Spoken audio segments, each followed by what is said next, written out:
Hello friends, आज मैं आपके साथ इकोनॉमिक्स का एक और टॉपिक लेके आया हूँ और टॉपिक का नाम है two sector model with saving and investment, या फिर इसको ये भी कहा जा सकता है two sector model with money market या कैपिटल मार्केट या फाइनेंशियल सेक्टर। ठीक है, तो शुरू करने से पहले बता दूं कि चैप्टर का नाम है सर्कुलर फ्लो और इस चैप्टर के सारे लिंक्स आपको इस वीडियो के डिस्क्रिप्शन में मिल जाएंगे। पिछली वीडियो मैंने बनाई थी कि two sector model without saving and investment, और इस वीडियो में मैं आपको बताऊंगा कि सेविंग और इन्वेस्टमेंट को अगर इंक्लूड कर दें तो टू सेक्टर मॉडल किस तरीके का हो जाता है। ठीक है, इसको जिस हिसाब से पेपर में लिखना है मैंने उसी हिसाब से लिखा हुआ है। कोशिश करना कि आप स्टेप बाय स्टेप सारी वीडियो देखें। ठीक है, तो चलिए शुरू करते हैं। In this model we will discuss the flows between household sector and producer sector with saving and investment. तो इंट्रोडक्टरी लाइन तो वही लिख दी कि इस मॉडल में हम डिस्कस करेंगे कि ये जो हाउस होल्ड सेक्टर और प्रोड्यूसर सेक्टर है इसकी आपस में इंटरेक्शंस क्या है विद सेविंग एंड इन्वेस्टमेंट। ठीक है, इन this model house holds do not spend all the income on consumption. इस मॉडल के अंदर हाउस होल्ड सारे के सारे पैसे खर्च नहीं कर देते। ठीक है, instead they save a part of their income for old age और to meet unexpected future expenditure like marriage of the children etcetera या इलनेस वगैरह। तो इसमें हाउस होल्ड सारा का सारा पैसा नहीं खर्च करते, वो कुछ सेव कर लेते हैं ताकि वो अपने बुढ़ापे के टाइम पे वो पैसा यूज कर सकें, या बीमारी के टाइम पे, इमरजेंसी के टाइम पे, या बच्चों की शादी के टाइम पे वो पैसा यूज कर सकें। A part of the income which is not spent by the households on consumer goods and services is called savings। वो तनख्वाह का वो हिस्सा, इनकम का वो हिस्सा जो हाउस होल्ड्स ने खर्च नहीं किया गुड्स एंड सर्विसेज को खरीदने में, उसको हम सेविंग्स कहते हैं। Similarly firms may not distribute all their receipts to the producers as factor incomes, rather they may save a part of their receipt in the form of depreciation provisions and undistributed profits which may be used for undertaking investments। तो basically जो भी producers के पास पैसा आता है उसका एक हिस्सा वो अपने पास रख लेते हैं ताकि कल को अगर कोई मशीन वगैरह खराब हुई या डेप्रिसिएशन कॉस्ट कहीं लगी तो वो लगा लेंगे वहां पे, या फिर वो पैसा अपने पास रखते हैं फर्दर इन्वेस्टमेंट के लिए, जिसको अनडिस्ट्रीब्यूटेड प्रॉफिट्स भी कहा जाता है। ठीक है, to keep our analysis simple we assume that all the savings are done by households. हम ये एज्यूम करके चल रहे हैं कि सेविंग सिर्फ हाउस होल्ड्स करते हैं। ठीक है, the act of saving by the households reduces the consumption expenditure and thus the level of circular flow of income। ये हमें पता है कि ये जो सर्कुलर फ्लो चल रहा है, इसने पैसे इसको दिए, इसने इसको दिए, इसने इसको दिए, ऐसे ये जो घूम रहा है, तो जब भी इकोनॉमी से कोई सेव कर लेगा तो पैसा इकोनॉमी से निकल जाएगा। तो बेसिकली इसको लीकेजेस भी कहते हैं। तो जब भी पैसा सेव करेंगे हाउस होल्ड्स तो सर्कुलर फ्लो कॉन्ट्रैक्ट होना शुरू हो जाएगा। समझ की बात? House holds receive income from firms and pass back only a part of it through consumption expenditure since a part of income is saved। तो जो भी वो इनकम कमाते हैं प्रोड्यूसर सेक्टर से, उसमें में से एक हिस्सा वो अपने पास रख लेते हैं और सारा का सारा पैसा खर्च नहीं करते, तो वो सारा का सारा पैसा दोबारा प्रोड्यूसर की जेब में नहीं जा पाता। Savings thus represent a sort of withdrawal or leakage of expenditure from the circular flow of income between households and firms। तो सेविंग एक टाइप की लीकेज होती है जो सर्कुलर फ्लो से पैसा निकल जाता है। Withdrawal or leakages is the amount of money which is withdrawn from the circular flow of income। तो ये जो circular flow of income हो रहा है, इसमें से कुछ पैसे का निकल जाना, उसको लीकेज भी कह सकते हैं, विड्रॉवल भी कह सकते हैं। ठीक है, इट इज ऐसा नहीं है कि सिर्फ सेविंग से ही होता है, और भी कई तरीके वो आगे बताऊंगा आपको। It is not passed on to the circular flow of income and therefore is not available for expenditure। तो वो पैसा जो हाउस होल्ड ने सेव कर लिया वो मार्केट में आया ही नहीं। समझ गई बात? जब मार्केट में आया ही नहीं तो खर्चा कहां से होएगा? तो leakages reduce the flow of income in an economy. तो लीकेजेस क्या करती है? ये जो सर्कुलर फ्लो ऑफ इनकम चल रहा है उसको रिड्यूस करती है। हाउएवर सेविंग्स में be used for undertaking investment expenditure. तो ऐसा भी हो सकता है कि कई लोग सेव करते हैं ताकि वो फ्यूचर में इन्वेस्टमेंट्स कर सकें। Investment refers to the expenditure on producer goods which help in producing other goods in the production process. तो इन्वेस्टमेंट का मतलब क्या है? बेसिकली इन्वेस्टमेंट का मतलब है कि प्रोड्यूसर खर्च करता है पैसे उन मशीन्स के ऊपर या उन फैक्ट्रीज के ऊपर जिससे अदर गुड्स एंड सर्विसेज बनाए जाते हैं। ठीक है, वो गुड्स एंड सर्विसेज बनाए जाते हैं जो कि दूसरे प्रोड्यूसर खरीदेंगे या फिर कंज्यूमर्स खरीदेंगे या सरकार खरीदेगी। ठीक है, expenditures on plant machinery etcetera are the examples of investment expenditure. तो इन्वेस्टमेंट का एक एग्जांपल दे दिया, प्लांट मतलब फैक्ट्री खोल ली या मशीनें वगैरह खरीद ली। These capital goods are not purchased by the consumers, rather they are purchased by the firms only. तो ये जो सारे के सारे जो इन्वेस्टमेंट करके जो कैपिटल गुड्स खरीदते हैं ये सिर्फ प्रोड्यूसर ही खरीदता है, ये कोई कंज्यूमर तो खरीदते नहीं है। In an economy both consumer goods and capital goods are produced. तो इकोनॉमी में कंज्यूमर गुड भी बनते हैं, कैपिटल गुड्स भी बनते हैं. कैपिटल गुड्स वो जो प्लांट एंड मशीनरी वगैरह जो प्रोड्यूसर्स खरीदते हैं. In our simplified model we have so far taken the production of consumer goods only. तो हमने यहाँ सिर्फ प्रोडक्शन गुड्स की बात ही की है, प्रोड्यूसर मतलब प्रोडक्शन ऑफ कंज्यूमर गुड्स की बात की है, हमने यहाँ अभी प्रोड्यूसर गुड्स को बीच में नहीं डाला. ठीक है. Now we can expand our model in model to incorporate capital goods. तो हम इसमें कैपिटल गुड्स भी डाल सकते हैं. Firms produce two types of goods. The first type of goods are consumer goods which are sold by the firms to the households, जो consumer खरीदेंगे. Second type of goods are capital goods और investment goods which are sold by the firms that produce other consumer goods. ठीक है. जैसे मान लो factory में ऐसे instruments भी बनते हैं या फिर ऐसे मशीनें भी बनती हैं जिनकी मदद से फर्दर जो कंपनियां है वो अपना फर्दर कोई ना कोई कंज्यूमर गुड बना सकें. ठीक है. तो अब मैंने ये आपके सामने पेश किया है जो कंज्यूमर और मतलब हाउस होल्ड और प्रोड्यूसर सेक्टर का 2 sector model with saving and investment. तो जो पुराना मैंने डिस्कस किया था तकरीबन वही है, बस इसमें छोटा सा चेंज है सेविंग और इन्वेस्टमेंट का. ठीक है. तो मैं आपको एक बार एक्सप्लेन कर देता हूँ. Flow of factor services. Factor services producer sector के पास गए काम करने लोग, हाउस होल्ड सेक्टर से प्रोड्यूसर सेक्टर के पास गए अपनी फैक्टर सर्विसेज देने. इसके बदले जो उनको मनी फ्लो मिला जिसको हम कहते हैं फैक्टर पेमेंट्स. ठीक है. और जब प्रोड्यूसर सेक्टर ने काम कर लिया, गुड्स एंड सर्विसेज बनाए, वो गुड्स एंड सर्विसेज बेचे हाउस होल्ड को और उसके बदले इसको क्या मिला, पेमेंट्स फैक्टर जो है payments of goods for goods and services, जिसको हम कंजम्पशन एक्सपेंडिचर भी कह लेते हैं. ठीक है. तो ये तो पुराना 2 सेक्टर मॉडल है. इसमें एडिशन क्या है, हाउस होल्ड सेक्टर जो है कैपिटल मार्केट में पैसा सेव करते हैं. ठीक है. और कैपिटल मार्केट से प्रोड्यूसर लोन ले लेते हैं. तो ये भी तो फ्लो के अंदर ही चल रहा है ना. तो इसको अब अच्छे से एक्सप्लेन करने की कोशिश करता हूं मैं. तो जिस हिसाब से अपने पेपर में लिखना है मैंने उसी हिसाब से लिखा हुआ है. Now consider the effect of investment. Investment expenditure creates income for the firms that produce capital goods and for the factors used in the production of these goods. तो इन्वेस्टमेंट क्या होता है, बेसिकली जब भी एक कंपनी इन्वेस्टमेंट करती है तो वो कोई ना कोई प्लांट या मशीनरी खरीदती है. अब वो प्लांट या मशीनरी जिससे खरीदा है, मान लो मशीन किसी और कंपनी से खरीदी है, तो वो किसी और कंपनी की तनख्वाह बन गई ना, वो किसी और कंपनी की तो इनकम बन गई. वो कंपनी जो कैपिटल गुड्स बना रही है उसकी इनकम जनरेट हो जाएगी. ठीक है.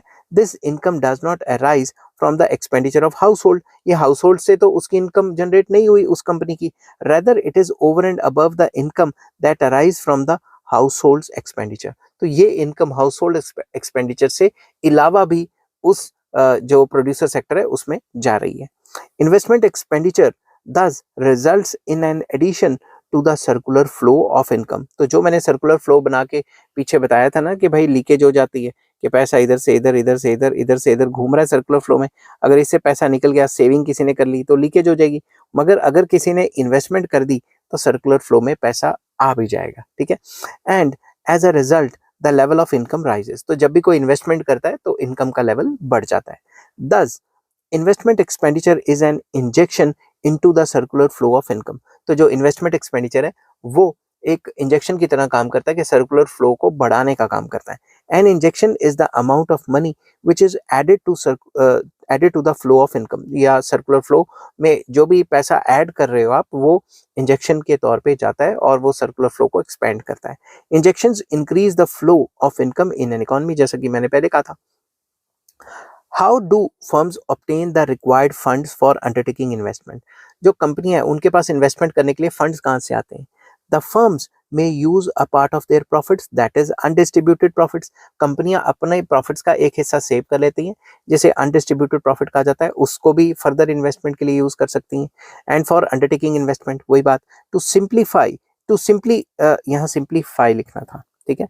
मैं यहाँ लिख लेता हूँ टू सिंप्लीफाई आर एनालिसिस. हम अपने एनालिसिस को सिंप्लीफाई करने के लिए we assume that the firms do not retain anything as undistributed profit since entire income is distributed among the households as factor incomes. अगर हम ये अपने मॉडल में एज्यूम कर लें कि उनके पास कोई सेविंग्स नहीं रहती, उनके पास कोई भी अनडिस्ट्रीब्यूटेड प्रॉफिट नहीं रहता कंपनी के पास, this implies that the investment undertaken by the firms are financed through savings of the households. अब उनके पास पैसे कहाँ से आए, अब वो पैसे जो बैंकों में या फाइनेंशियल सेक्टर में सेविंग्स की हुई थी, किसने? हाउस होल्ड सेक्टर ने। वही पैसे इन्होंने प्रोड्यूसर्स ने लोन्स के लिए उठा लिए, तो वो पैसा इनकी जेब में चला गया। समझ गए बात?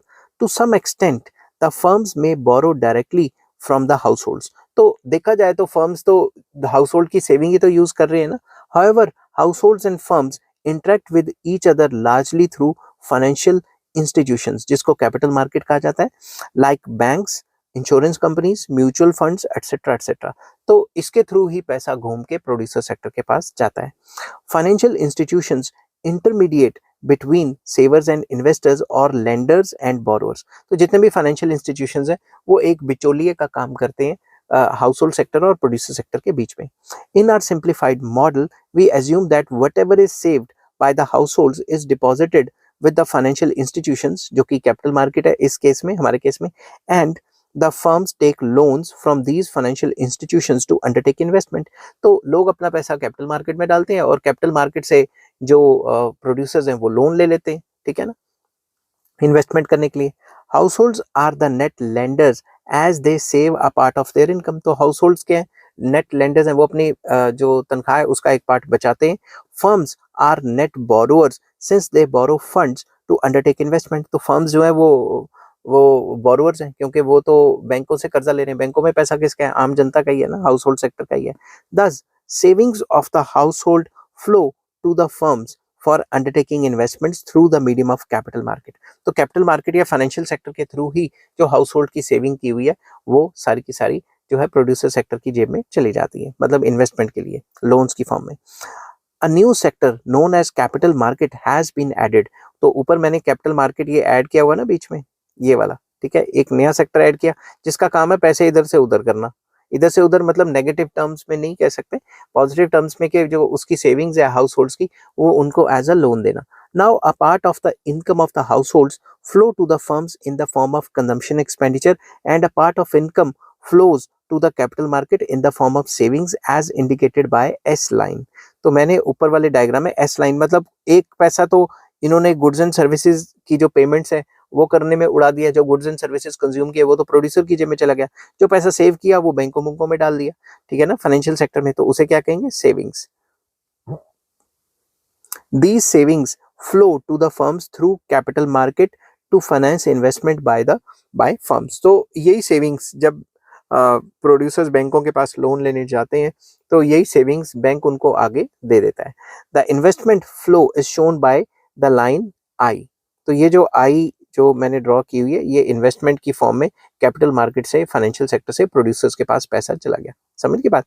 It is important to note that there would be equilibrium in the circular flow of income if the investment expenditure by the firm is equal to the savings of the household sector। तो equilibrium सिर्फ तभी होगा जब जितना household sector save कर रहा है उतने का उतना ही जो producer sector है वो invest कर रहा है। Equality between saving and investment means that contraction of the level of income resulting from savings is just equal to the expansion of the level of income resulting from the act of investment। तो equilibrium का मतलब यही है कि जितना जो circular flow सुकड़ रहा है, कम हो रहा है सेविंग की वजह से, उतना ही पैसा अगर प्रोड्यूसर दोबारा इन्वेस्ट कर देंगे तो उतना ही सर्कुलर फ्लो बढ़ जाएगा, तो सर्कुलर फ्लो का साइज तकरीबन सेम रहेगा। Thus equilibrium condition in circular flow of income in two sector model with financial sector या विद मनी मार्केट या फिर विद सेविंग एंड इन्वेस्टमेंट तब होगी जब सेविंग और इन्वेस्टमेंट बराबर होंगे। तो जितने भी क्लासिकल थ्योरी वाले हैं वो यही एज्यूम करके चलते हैं कि पूरी इकोनॉमी में सेविंग और इन्वेस्टमेंट बराबर होगी, जो कि नहीं होती, ठीक है। However savings and investment in an economy need not necessarily be equal। तो जरूरी नहीं है कि ये बराबर हो। whenever saving is more than investment the income flow declines। तो जब भी सेविंग ज्यादा हो जाती है, इन्वेस्टमेंट कम हो जाती है, तो लीकेजेस बढ़ गई और इंजेक्शंस कम हो गए, तो सर्कुलर फ्लो कम होता जाएगा। excess of supply over investment implies that whatever income leaks out from the circular flow in the form of saving is not offset by equivalent injections in the flow of investment. तो जितनी भी लोग saving कर पा रहे हैं उतनी investment नहीं हो पा रही, इस वजह से सर्कुलर फ्लो कम होता जा रहा है। This decreases the level of income. इससे इनकम का लेवल कम हो जाएगा। On the other hand if the investment is greater than saving, अगर इन्वेस्टमेंट ज्यादा और सेविंग कम है तो इनकम का जो फ्लो है वो बढ़ जाएगा। Excess of investment over saving implies that whatever income leak out from the circular flow of income in the form of saving is more than offset by the injections in the form of investment. तो अगर investment ज्यादा और saving कम है तो saving करने से जो भी हमें लीकेजेस होती हैं सर्कुलर फ्लो में उससे ज्यादा तो इन्वेस्टमेंट हो जाएगी, तो सर्कुलर फ्लो बढ़ेगा. This pushes up the level of income in the economy. इससे इनकम लेवल इकोनॉमी में काफी बढ़ जाएगा. ठीक है, तो ये सारा का सारा था two sector model with money market या विद फाइनेंशियल सेक्टर या with saving and investment. I hope ये वीडियो आपको पसंद आई होगी. अगर पसंद आती है तो please like share and subscribe. Chapter का नाम था सर्कुलर फ्लो और इस चैप्टर के सारे लिंक्स आपको इस वीडियो के डिस्क्रिप्शन में मिल जाएंगे. नेक्स्ट वीडियो में बनाऊंगा थ्री सेक्टर मॉडल, उसका भी लिंक आपको इस वीडियो के डिस्क्रिप्शन में मिल जाएगा. Take care, bye bye.